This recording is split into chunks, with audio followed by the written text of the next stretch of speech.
রাজ্যে আলুর চাহিদা মেটানো না পর্যন্ত ভিন রাজ্যে আলু রপ্তানি করা যাবে না।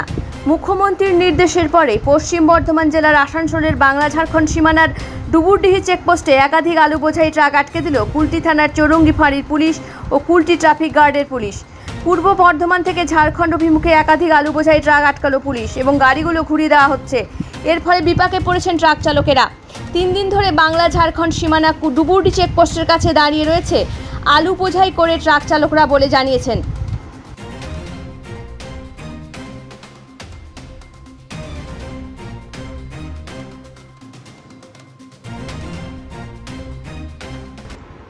অসুবিধার মধ্যে তো দাঁড়িয়ে আছি আমরা, এটাই অসুবিধা। কদিন থেকে দাঁড়িয়ে আছে? 3 দিন। হ্যাঁ, খারাপ আলু তো থাকার জিনিস, গাড়ি তো তাহলে মানব। গাড়ি তো পার হয়েছে, গাড়ি তো আরও ছিল এখানে, আমরা তো উঠছে দেখছি গাড়ি নেই, আর অনেক গাড়ি চলে গেছে। ঝাড়খণ্ড নম্বর গাড়িগুলো সব চলে গেছে। কোন দিকে গেছে? এইদিকে গেছে, ওই কী নাম বলে ওটা, তোমার ওই জামতারা হয়ে যাচ্ছে গাড়ি।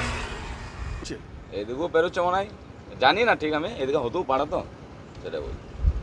কি চাই আমরা চাই যে আমাদের গাড়ি খালি হোক, লোড যখন হয়েছে লোড গাড়িটা খালি করে দেওয়া হোক, প্রশাসন ভালো করে দায়িত্ব নেয় যে গাড়িগুলো না যেন আর লোড হয়। গাড়িগুলো গাড়ি যখন লোড হয়ে গেছে, লোড করলে গাড়িটা খালি করে দিতে হবে। কতটা প্রচুর অসুবিধা আছে আমাদের, তো খাবার পর্যন্ত পয়সা নেই আমাদের কাছে, আমরা কী করবো? তাই তো। কি নাম আপনার? লিটন মল্লিক।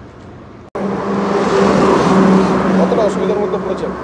অসুবিধা ভালোই অসুবিধা আছে। কি লোড আছে গাড়ি? আলু হচ্ছে অন্য গাড়ি ফাঁক করে ফেরেই চলে যাচ্ছে।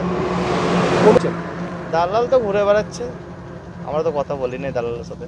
আপনি? হ্যাঁ, এসছে। কি বলে? তারা বলছে পাস করে দেবো। আপনারা ফুল ক্ষতির মধ্যেই আছে।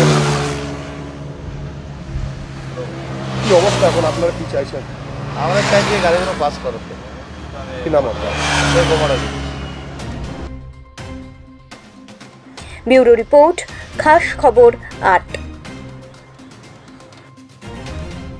এখন আপনিও রিপোর্টার, আপনার এলাকার যে কোনো খবর পাঠান এই নম্বরগুলোতে।